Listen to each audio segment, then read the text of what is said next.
Gracias por la invitación, gracias por acompañarnos. Como bien decía Cecilia, esta es una conversación entre un artista y un ignorante del arte, básicamente, pero bueno, la curiosidad por el arte y el gusto que uno va tomando por las cosas, creo que este acercamiento es parte de la intención de este arte y la intención de Laura, que organiza esta feria y toda esta movida, que es la del acercamiento del arte a todos y cada uno desde su perfil, desde su perspectiva. Pero bueno, tuvimos el gusto de conocer a Pablo en ocasión de que el Banco Central en 2016, cuando yo presidía el banco, le otorgó el premio Figari. En realidad es el Ministerio de Educación y Cultura el que decide qué jurado define el ganador. Ni más ni menos que ese año el jurado era Diana Mines, Ricardo Pascale y Alfredo Torres.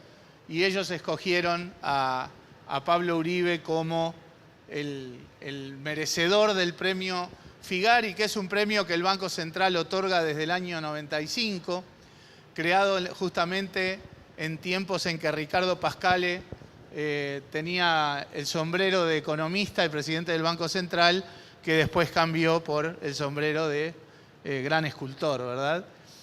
Y bueno, en esa instancia tuvimos el placer de interactuar con Pablo en lo que corresponde al Banco Central, que era el otorgamiento del premio, la presentación de su obra también en el Museo Figari.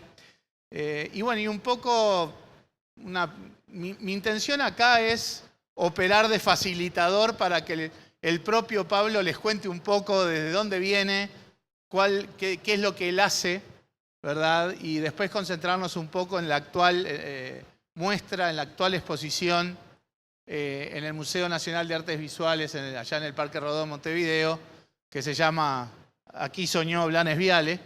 Así que bueno, un poco mi rol va a ser ese, ¿no? Desde un lugar diferente, pero tratar de facilitar el acercamiento de la obra de Pablo y del propio Pablo con todos nosotros. En la fundamentación del premio Figari del 2016, el jurado enfatizó la idea de que Pablo era merecedor del premio por trayectoria, por supuesto, porque el Figari es un premio de la trayectoria, pero hablaba también de riesgo creativo y de diversidad disciplinaria. Entonces, un poco para puntapié inicial, ¿te sentís identificado con esas cosas? Riesgo creativo, diversidad en las disciplinas que utilizás en tu obra. Bueno, sí, lo del riesgo espero que sí, porque es algo que me interesa que asumir riesgos en cada una de las obras. En cuanto a lo interdisciplinario, forma parte un poco de mi forma de trabajar, que es el cruzar permanentemente disciplinas, digamos, literatura, con artes visuales, arquitectura, teatro, música. Me gusta borrar al máximo los límites de los géneros y de las disciplinas, así como también la cuestión de la curaduría, montaje, que no se sepa demasiado, que no sea demasiado claro qué es la obra, en definitiva. Ahora que decís eso, leía en alguna entrevista que te hicieron hace un tiempo el tema de que vos concebís esto como una gran edición, ¿no? O sea, ¿hasta dónde es el artista y hasta dónde es el editor en lo que pueden ser distintas formas de presentar el arte, ¿no? Sí, a mí pienso que me define más la palabra editor que artista, digamos. Me siento más cercano, porque en definitiva yo trabajo muchas veces con obras de otros, y hago una edición que es la que permite un montaje diferente de obras del pasado, de artistas del pasado, o a veces en los trabajos de video convoco a otros agentes, o en performance, donde intervienen también agentes del mundo del arte, que por ejemplo un guía de sala que trabaja que trabaja permanentemente en el museo y se integra a la obra, digamos. Y todo eso yo lo veo como un trabajo más que nada de edición, digamos, y además trato de intervenir lo mínimo posible en las obras, digamos. En el catálogo que alguno andaba por ahí del premio Figari, Luis Mardones, que hacía el prólogo, hablaba algo así como de que tú utilizás lenguajes cruzados, ¿verdad? Porque tuviste una época de estudiante de arquitectura, ¿verdad? Pero que la arquitectura la combinás con teatro, con música, con cine, con libros, ¿verdad? Y si esos lenguajes cruzados, Mardones decía que podían llevar a encuentros insospechados. ¿Realmente te pasó eso de decir, bueno, voy a combinar estas cosas y llegás a algo que no tenías en mente? ¿O más o menos ya desde el inicio del trabajo ya sabés con más claridad a dónde vas a llegar? Y eso es un poquito más complejo, porque en general no... bueno, preguntas fáciles que vivo. No parto de la técnica al momento de pensar un trabajo, sino que trato de desarrollar la idea primero y después busco el medio para realizarlo, digamos. Entonces, los trabajos donde hay alusiones a otras disciplinas y eso responden a la propia idea de la obra, digamos. No es que diga, voy a trabajar con teatro y literatura, sino que eso es como una consecuencia, digamos. Así que hay encuentros insospechados, ¿no? Al decir de Luis. También tus presentaciones en general combinan, o sea, si bien son novedosas, si bien son claramente, no son disruptivas en el sentido de que combinás tradición con innovación, ¿verdad? Después, cuando entremos un poco en la exposición de Aquí soñó Blanes Viale, creo que eso queda muy claro. Pero ¿cómo manejás un poco esa combinación de basarte bastante en las cuestiones ya hechas o en cuestiones bastante tradicionales, pero ya sea por la forma de mostrarla, por la forma de combinarla, incorporarle innovaciones que sin duda son muy novedosas, ¿no? Sí, lo que más me interesa es como el pequeño gesto, digamos, que cambiar. A veces, para mí lo mejor es que las obras parezcan que siempre hubieran estado ahí, que sea casi imperceptible, digamos, cuál es que lo único que perdure o que permanezca sea la idea que está detrás de la obra, ¿no? Entonces cuando trabajo como la muestra del museo, que trabajo con obras del acervo y con la mecánica del museo, me interesa hacer cambios, pero no muchos cambios, que sea solo apenas un cambio. A veces en la altura, a veces como están superpuestos, pero que sea no abundar en el recurso, digamos, sino que sea apenas una sola modificación y respetando siempre los criterios museográficos, digamos. Yo no... bueno, salvo una excepción que responde a otra idea, no doy vuelta a los cuadros ni los dejo en el piso. Siempre son cuadros en la pared, iluminados. Es todo igual que en un museo, lo único que hay algo que es diferente. Es otro museo. Distintas formas de presentar el arte y en este caso es una forma distinta de presentar el Museo de Artes Visuales. Ahora vamos a la exposición. Pero esto que estás diciendo, ¿no? De tratar de tocar lo menos posible, sin embargo, me voy a poner un poquito en abogado del diablo. Leí por ahí una entrevista que te hicieron en que decías que tu intención a veces es eliminar o borrar la huella del autor. ¿Cómo hacemos compatible estas dos visiones? Sí, el tema de la autoría es como algo que creo que me di cuenta así más cabalmente justamente con el premio Figari, cuando empecé hay una sección en el libro que es como un catálogo de obras y con un pequeño comentario, y cuando empecé a ver todo, digamos, me entendí o me pareció entender que es algo que se repite y que está presente desde hace bastante, digamos. Al principio eran trabajos más apropiacionista, digamos, donde tomaba una imagen y, después, actualmente, digamos, trato de intervenir lo menos posible, entonces siempre hay, por ejemplo, en la serie Croma, es una restauradora la que hace el trabajo. Son colores tomados de otras pinturas y llevados al bastidor por una restauradora que es la que selecciona el color, lo copia, pero supuestamente es una obra mía. Entonces son como, creo que la cuestión de autoría está ya ahí presente, ¿no? Porque son los colores de Laborde, realizado por Matilde, que es la restauradora, y la obra es mía, entonces es como... Estás robando la plata, digamos. Sí.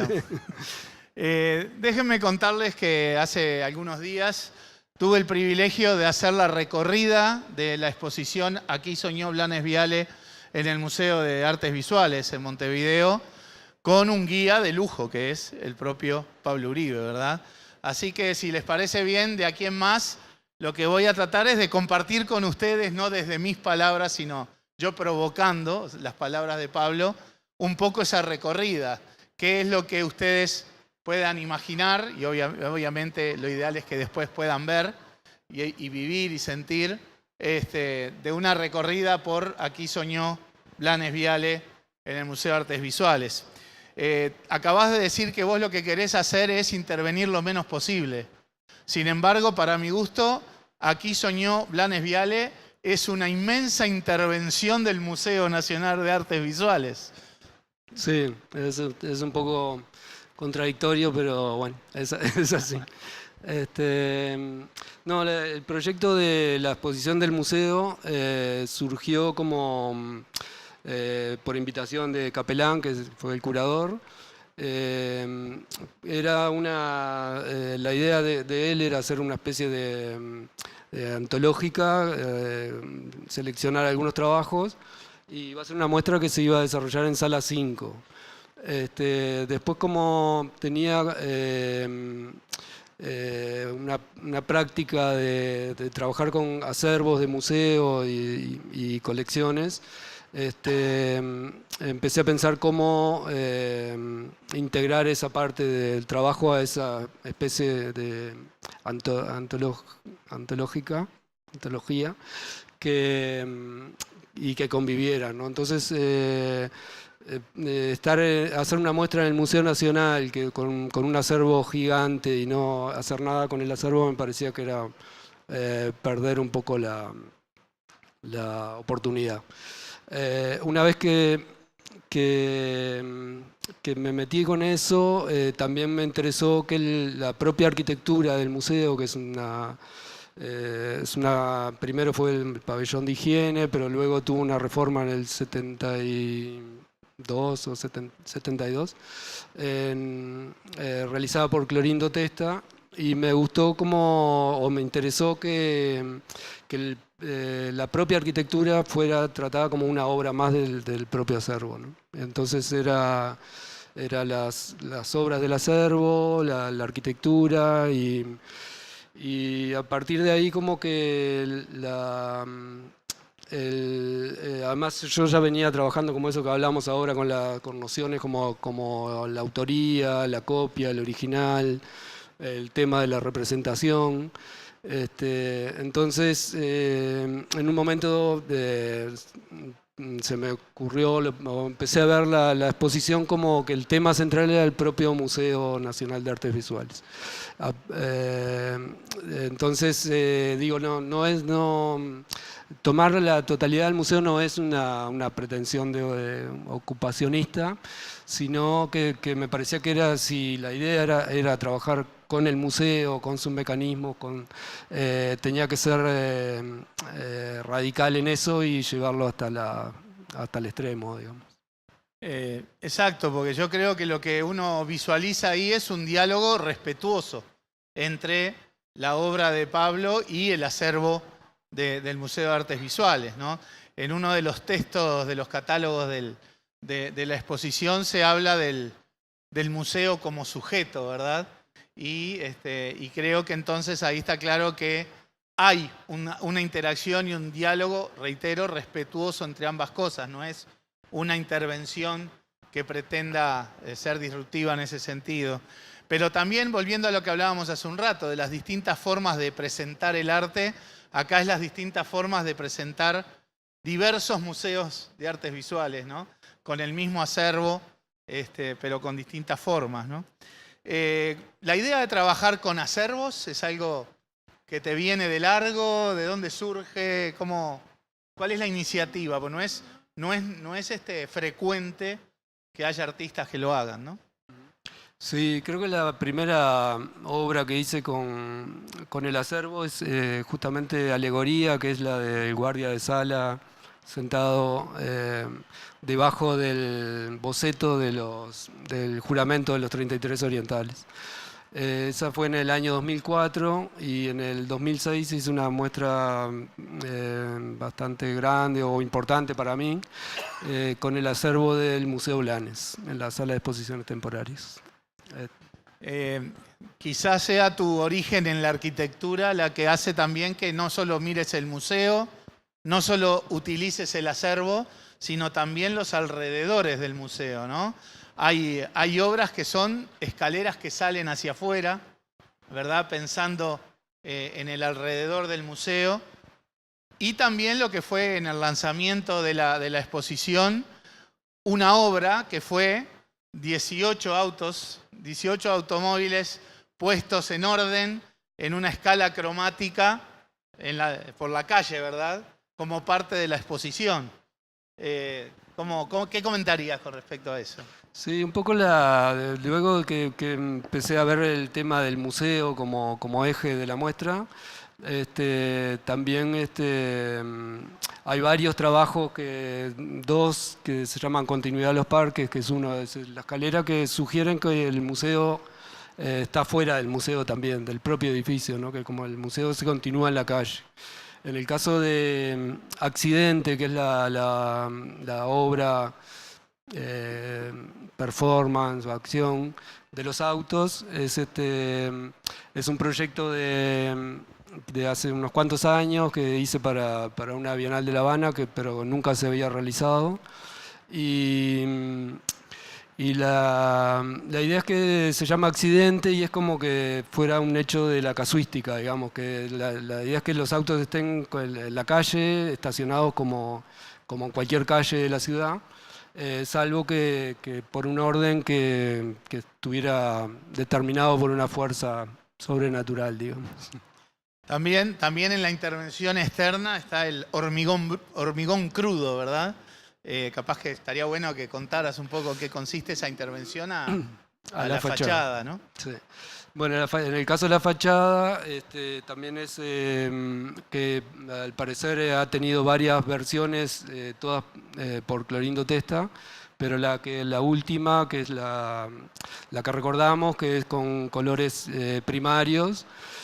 Lo que hice fue convertir esos colores a una escala tonal de grises, digamos. Digamos que bueno, hay un negro, después hay una serie de colores azules en el diseño de Clorindo, que acá es el gris más oscuro, los colores rojos es un gris mediano, el amarillo es el más claro. O sea, la fachada en cuanto a la estructura es exactamente la misma, lo único que cambia es como agarrar una foto color y pasar la escala de grises, digamos, es un poco eso, haciendo un poco referencia al brutalismo y el color de los materiales y bueno, y también está el Accidente afuera, que es una escala cromática, y la fachada en grises, que hay como una inversión en eso. La exposición se llama Aquí soñó Blanes Viale, ¿no? Y ya es momento de preguntarnos por qué. En realidad hace referencia a un cuadro, un paisaje, ¿no? De Alberto Dura, que se llama Aquí soñó Blanes Viale, y que creo que la peculiaridad, más allá de lo paisajístico, es una ventanita que está bien en el centro del cuadro, que se supone que es la ventana de una casa que no se ve, que no se identifica, que no se distingue. ¿Por qué ese cuadro para poner en el centro, en el título de la exposición? Bueno, también cuando empecé a manejar la idea de que el museo fuera el tema, también me interesó que el título de la exposición saliera del propio acervo, digamos, que es una... tratar de llevar al extremo, digamos, la situación.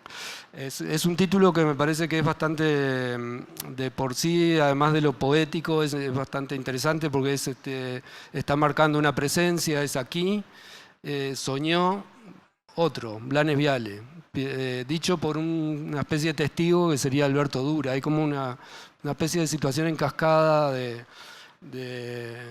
el propio título, ¿no? Y esa pintura fue premio, además del cuarto Salón Nacional del Museo Nacional.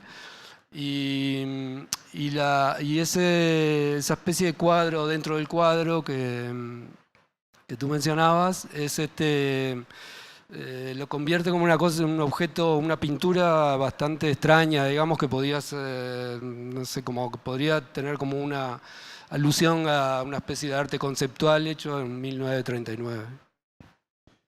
Bien. Decíamos que Pablo combina elementos, combina técnicas, combina cosas, ¿no? Teatro, cine, música, libros, arquitectura. Y nos olvidamos de decir que también combina el arte con la meteorología. Porque una de las primeras cosas que uno ve cuando entra a la exposición es a Nubel Cisneros dando un reporte meteorológico, ¿verdad? En realidad, lo que hace Nubel, según entendí, es dar el supuesto reporte meteorológico asociado a una obra de Cunio, que es Luna con dormilones, ¿verdad? Y que, bueno, a partir de la imagen, Nubel relata e incorpora un reporte meteorológico, ¿no? ¿Qué te dijo Nubel Cisneros cuando le dijiste, vení, vamos a hacer esta cosa rara? Nada, yo no lo conocía a Nubel cuando le planteé la idea, lo fui a esperar a la salida del canal y ahí conversamos y bueno, en general la gente está mejor dispuesta de lo que uno pensaría para emprendimientos así más medios raros. El reporte no es supuesto, sino que lo hizo él mismo a partir de la pintura, no solo de esa pintura, sino de muchas. Y me pareció que fue una cosa súper interesante porque él podía ver, por ejemplo, en el caso de Luna con dormilones, el halo rosado de la luna, la forma de las nubes, el vuelo de los dormilones, todo está anticipando una tormenta que se avecina, digamos. Cunio no, si bien al parecer no pintaba al aire libre, manejaba un repertorio que es increíble y la capacidad que tenía de observación de la naturaleza, que es ahí me parece que es donde se emparenta con el meteorólogo, ¿no? Que cualquiera de los dos pueden estar haciendo como un informe casi científico de las formas de la naturaleza, ¿no? Bien, lo que sigue en la exposición que también sorprende, por lo menos para el ojo ignorante, ¿verdad? Es toda una pared de obras que Pablo le llamó citas citables, ¿no?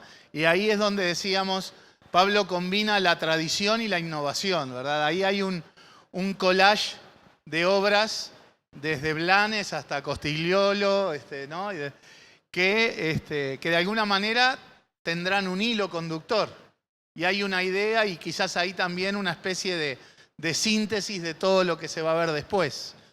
¿De dónde provienen las citas citables? Sí, exacto. Esa pared funciona un poco como... Siempre la pensé como la página de bibliografía de un libro y son todas las fuentes de la propia exposición, digamos. Cada una de esas obras remite a otras obras que están presentes ahí. Por ejemplo, está la primera edición del Pozo de Onetti, que remite a una obra que se llama Mono. Está Luna con dormilones, que es la del video que está en la entrada. Hay un diseño, una fotografía intervenida por Clorindo Testa, con otro proyecto para la fachada que remite a Beton Brut. Y así está el retrato de Pombo, de Laborde, una pintura de la serie Córdoba de María Freire, hay bueno, innumerables, hasta un videocassette de Led Zeppelin donde aparece el tema Moby Dick, que se llama La canción sigue siendo la misma. Bien. Al lado de esa pared de collage de cosas tan variadas, ¿verdad? De tradicionales y modernas, la otra pared como que es una, no sé si es una cuestión de mantener ese diálogo respetuoso con el museo tradicional, en que hay 3 obras de Blanes tradicionales, ¿no? Carlota Ferreira, la Fiebre Amarilla y la Paraguaya, ¿no? Una pared al lado de la otra. Sí, esa pared también le puse un título, se llama Déjà Vu, y sí, se mantiene, lo que hicimos fue desmontar las obras, pintar la pared y volverlas a colgar en el mismo lugar, digamos. Hay una sola obra que falta, que es La Maternidad de Herrera, y la idea era mantener esas 3 obras emblemáticas del museo que permanecieran ahí, y en una operación también un poco como la fachada, digamos, que llevara también al público a pensar o a recurrir a su memoria, a ver si realmente estaban colgadas así, en ese orden, o igual que la fachada que, no sé, mucha gente trata de recordar a ver cómo estaba pintada antes, ¿no? Que es como, de alguna forma pienso que es como reforzar más la idea de lo que había, digamos. Creo que la obra siguiente es de las que más llama la atención, tanto por su dimensión, porque uno la tiene que mirar hacia arriba, pero es una combinación de 10 obras de Cunio de lunas, básicamente, que le llamaste Círculo y Cuadrado, obviamente, homenajeando, ¿verdad? Y que creo que además de la obra en sí mismo, que creo que estaría muy bueno que lo comentaras, porque es de las cosas, creo, más impactantes de la exposición, que también ahí hay aportes, hay obras de colecciones privadas, ¿verdad? O sea, no solamente manejaste el acervo del propio museo, sino que también en la visión de la intervención del museo hay aportes de colecciones privadas. Círculo y Cuadrado es un montaje realizado con las 10 lunas que juntas completan todo el ciclo de las fases lunares, digamos. Empieza con la luna nueva, pasando por la luna llena y las crecientes y menguantes. Un poco están dispuestas, el perímetro de las obras están adentro de un cuadrado perfecto, y las lunas están inscriptas en un círculo. Un poco el título es una alusión formal, pero también sí a la revista del taller de Torres García. No sé si como homenaje, pero como poner en diálogo 2 corrientes muy importantes del Uruguay que estuvieron enfrentadas en forma bastante virulenta. En momentos en donde desde el removedor o en Círculo y Cuadrado los intercambios leídos con la cabeza de hoy son virulentos, por decirlo menos, ¿no? Hay 3 artículos de Cunio en el diario El País donde criticaba con muchísima información, que yo siempre pensé que Cunio era más un artista más intuitivo, temperamental, pero hablando de Mondrian, criticaba a Torres por una presentación a un salón en que le dieron el premio con un paisaje tradicional, digamos. Te propongo jugar un poquito a tirar algunas palabras clave y que vos nos digas, bueno, de dónde surge, qué. La primera palabra clave es croma. Hay varias obras que son en realidad, tú ya un poco lo contaste, de que estabas robando la plata con eso, ¿verdad? Porque agarrabas cuadros de otros, hiciste trabajar a otra persona para hacer una obra que después decís que es tuya, ¿no? Que son las cromas de algunos, hay 2 o 3, ¿no? O 7, ahí va. De diversos cuadros que están allí en la exposición. ¿Cuál es la idea de tomar las cromas como obras en sí misma y presentarlas asociadas a las obras originales? Bueno, croma, el título es como un... técnicamente sale de la fotografía y del cine, que es como un fondo que se pone a un actor para luego sustituirlo por un paisaje o... por ejemplo, los de Superman volando, en realidad está volando sobre un fondo verde y después se agrega el paisaje. En este caso la idea era como esa especie de conflicto entre la figuración y la abstracción, a partir de una serie de pinturas uruguayas, como obras importantes, y es como una especie de separación de color de cada uno de los... digamos, cada croma está conformado por una serie de bastidores reproducidos en la misma técnica, en el mismo tamaño, sobre tela, cartón, óleo, acrílico, de acuerdo a la pintura original, ¿no? Ahí. Bueno, otra palabrita. Falsificación. Creo que jugás un poco con el tema de que hay alguna obra falsa, ¿verdad? En realidad es la de Torres que se perdió en el incendio una de las obras de Torres que se perdió en el incendio del museo en Río de Janeiro. ¿Hay creatividad en la falsificación? ¿Y cuál es tu idea también de poner el tema de la falsificación en la exposición? Pienso que esa es una obra, se llama Doble de Riesgo, son 2 falsos encargados a un falsificador profesional, y me parece que la falsificación lo hice para esta muestra y un poco porque es uno de los tópicos con los que trabaja el museo también, ¿no?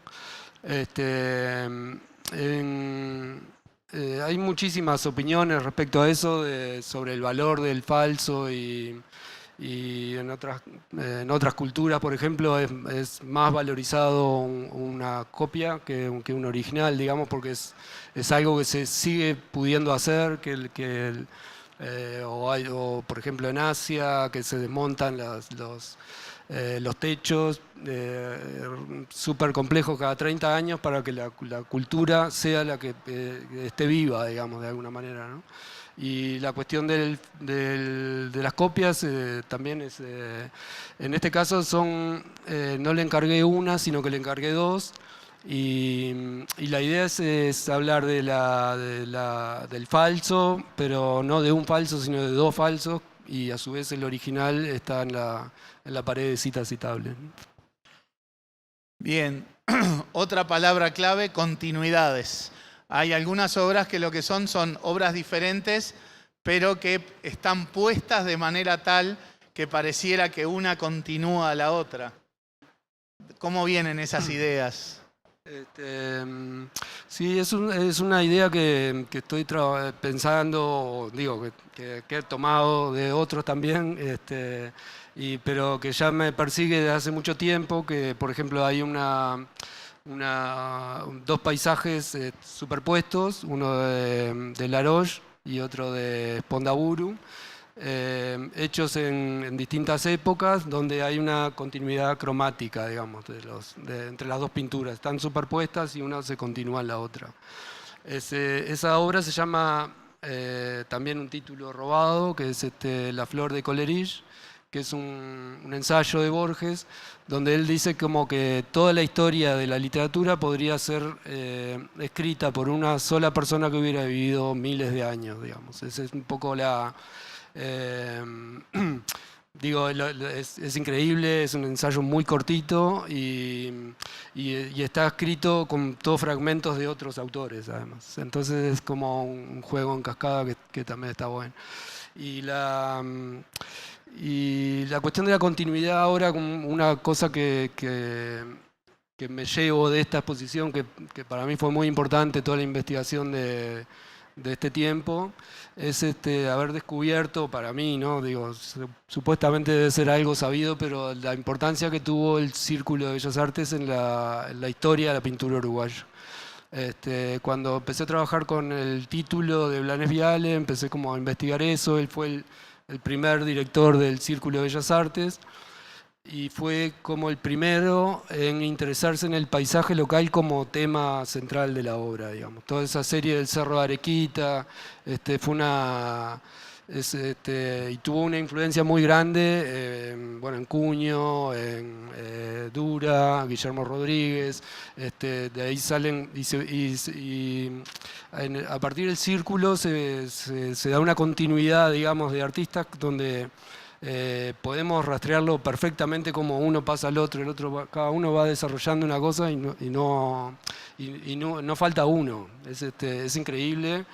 En el Círculo empieza con el paisaje impresionista de Blanes Viale, pasan por el paisaje más de Cuño y de Dura, que son como el paisaje, la pintura de paisaje de Dura es realmente singular, porque él utilizaba como un recurso que era una especie de vista a vuelo de pájaro, donde como si se elevara, no estaba pintando lo que veía, sino que se elevaba y pintaba lo mismo que estaba viendo frontalmente, pero desde arriba. Luego pasan por el planismo con Petrona, y que fue alumna de Laborde, y llegan a la abstracción más radical de Costigliolo, María Freire y también antes Barcala, ¿no? Me parece que es bien interesante, porque siempre está la idea de que los artistas estaban como mirando mucha Europa, y sin embargo, si nos ponemos a ver en secuencia a cada uno de ellos, es increíble. Incluso hay miradas, por ejemplo, lo de Arsadum, que pinta un picadito de fútbol en el Parque Rodó en el año 30 y pico, cuando el fútbol no era tema de la pintura ni el fútbol profesional, ¿no? Cuño, que pinta a Dieste, que era un crítico, y eso con un mate en la mano. Como había una permanente, bueno, las lunas de Cuño es un caso, creo que único en la me animaría a decir en la historia de la pintura, de pintar el paisaje de noche, digamos, ¿no? El cuadro iluminado por la propia luna. Me parece que es uno de los trabajos más singulares de la historia de la pintura.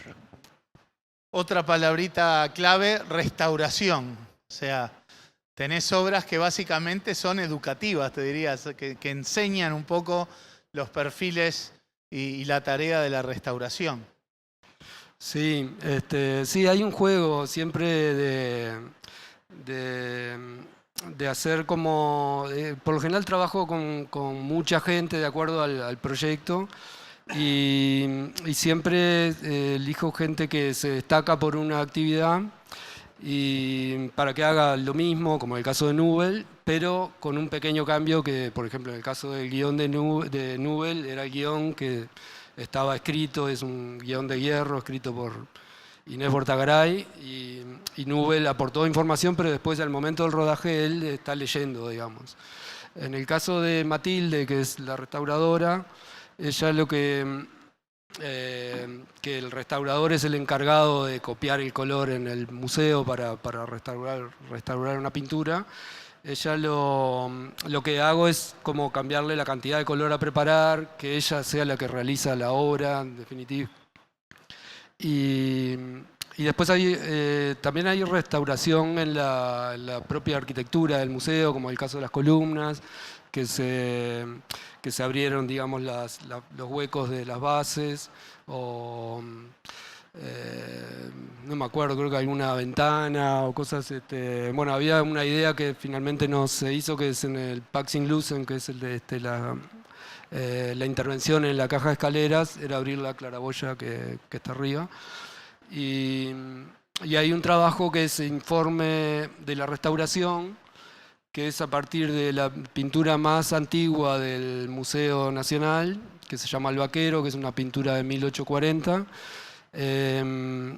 Ahí Matilde, yo le di 7 bastidores y ella hace la restauración de esa pintura, pero en cada uno de los bastidores, digamos, utilizando una técnica muy antigua que se llama trategio, que es que va sumando líneas de color, digamos. Entonces en el primer bastidor son líneas amarillas, en el segundo le agrega el azul, en el tercero... es un poco un formato de restauración que deja a la vista las zonas restauradas, digamos. Uno de cerca puede ver qué es lo que está restaurado, de lejos funciona perfecto. Una obra que me resultó muy curiosa es una que hay en línea, digamos, 9 libros con un hilo que en realidad conforma el río Uruguay, pero que la característica es que uno puede ir cambiando las páginas de los libros y de hecho se van conformando otros ríos, ¿sí? O sea, ¿cuántos ríos Uruguay se podían, además de que es un río rojo, ¿no? ¿Cuál es la idea ahí? ¿Cuál es el mensaje? ¿Cuál es si es que hay, ¿no? ¿Cuál es la motivación de mostrar las cuestiones de esa manera? Creo que ya lo dijiste, es una pregunta con respuesta incluida.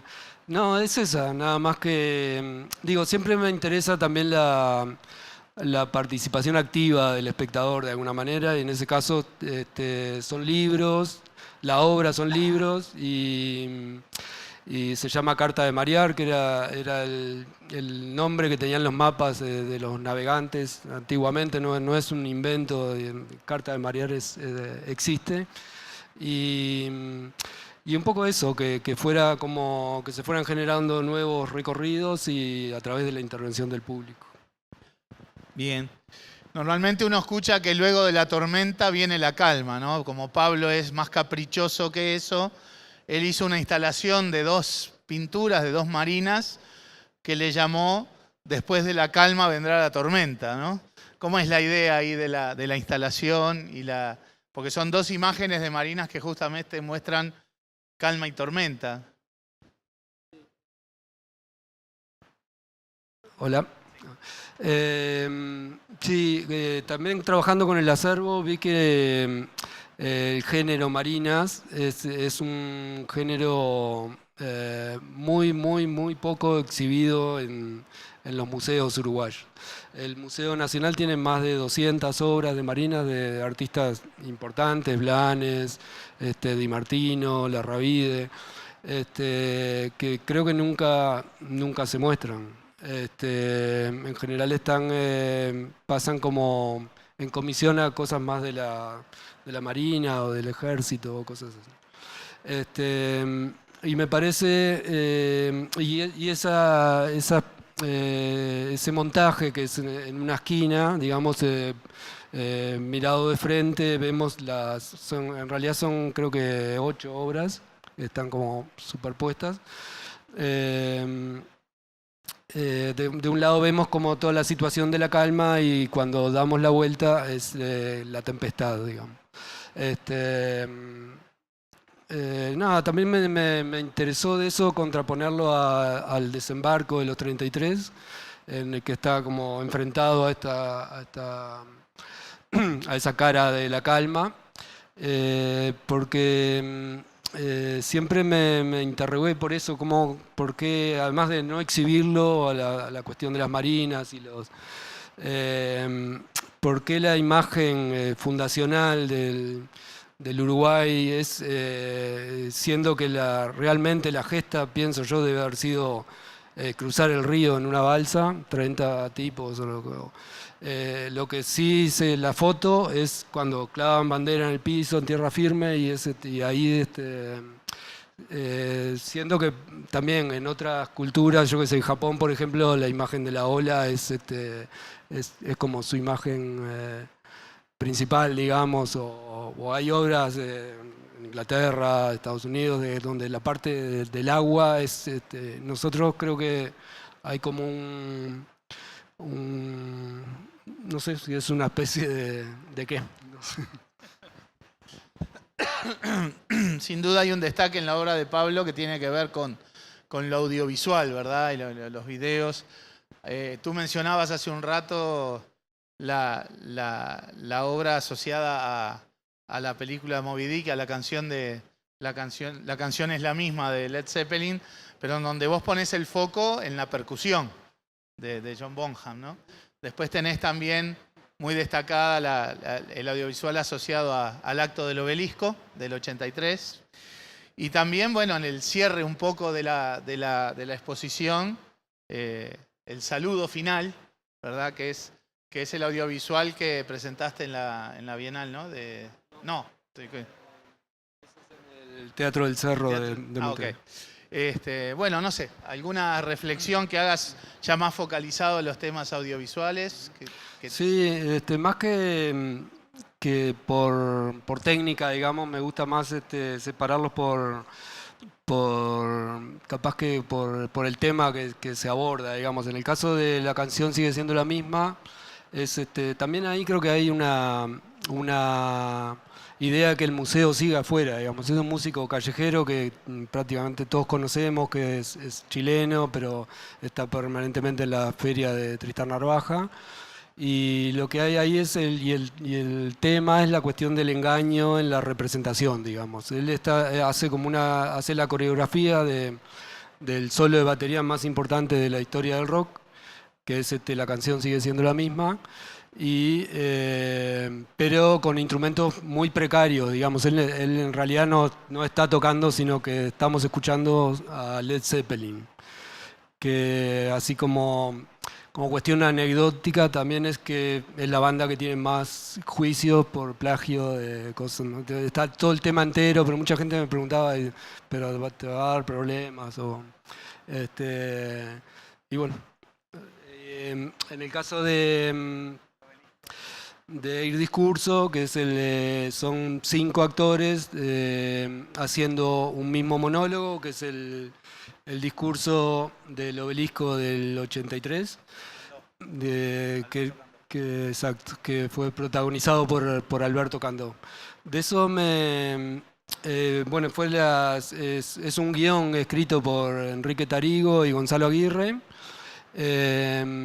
y tenían el apoyo como de todos los partidos políticos y las fuerzas sociales, Serpaj, el PIT, pero no se ponían de acuerdo en quién iba a leer el discurso, y terminan designando al primer actor de la Comedia Nacional, que era Alberto Candó, que a su vez había hecho una obra en el Galpón, que era Artigas, donde él, y entonces termina Candó haciendo como de político, digamos, ¿no?